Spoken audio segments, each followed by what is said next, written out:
বাংলাদেশ দল এই মুহূর্তে আছে হংকংয়ে 14 তারিখের পরের ম্যাচ খেলার জন্য, এবং বাংলাদেশ যখন হংকংয়ের এয়ারপোর্টে পা রেখেছে তখন একজনকে কেন্দ্র করে সব আকর্ষণ।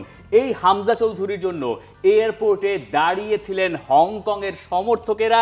তারা তার জার্সি পরা ছবি নিয়ে এসছেন, তারা তার কাছ থেকে অটোগ্রাফ নিয়েছেন। ওই যে পেছনে লাল জার্সিতে দেখা যাচ্ছে ওখানে চৌধুরীও লেখা আছে, তার মানে হামজা চৌধুরীর জার্সি নিয়ে হংকংয়ের সমর্থকেরা এয়ারপোর্টে অপেক্ষা করছেন। কত বড় একজন ফুটবলার বাংলাদেশ পেয়েছে সেটা তার একটা নিদর্শন বটে। কিন্তু এই যে যারা গেছেন সমর্থকেরা, তারা হামজাকে দেখার জন্য অনেক বেশি উদ্গ্রীব হয়ে আছেন। তার উপরে তারা ফার্স্ট লেগ দেখেছেন, ফার্স্ট লেগে দেখেছেন তারা জাতীয় স্টেডিয়ামে বাংলাদেশ কি হাড্ডাহাড্ডি লড়াইটা করেছে।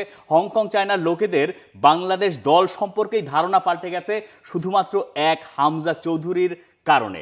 দেখেন, বাংলাদেশে যখন ম্যাচ হয়েছিল হংকংয়ের প্রায় 100 জনের ওপরে লোক তারা হংকং থেকে বাংলাদেশ এসেছিল, এই ম্যাচটা তারা দেখেছে। সেখানেও হংকংয়ের জার্সির পিছনে এমন লোকও ছিল যাদের ওই চৌধুরী নাম্বার 8 লেখা। সুতরাং হামজা চৌধুরীর নামটা আসলে এখন শুধু প্রতিপক্ষের জন্য একটা, মানে তারাও হামজার খেলা দেখবে এরকম একটা হচ্ছে ইন্টারেস্ট তাদের মধ্যেও গ্রো করেছে। এই ম্যাচের উত্তাপটা বা আমেজটা হংকংয়ের ক্ষেত্রেও আরো বাড়িয়ে দিয়েছে, কারণ তাদের দেশে হামজা চৌধুরীর মতো একজন খেলতে যাচ্ছে। এটারও একটা ইফেক্ট রয়েছে, যখন আপনি আধা ঘন্টায় তাদের দেশে সব টিকিট আসলে সেই কাইতাক স্পোর্টস পার্কে সব টিকিট শেষ হয়ে যায়।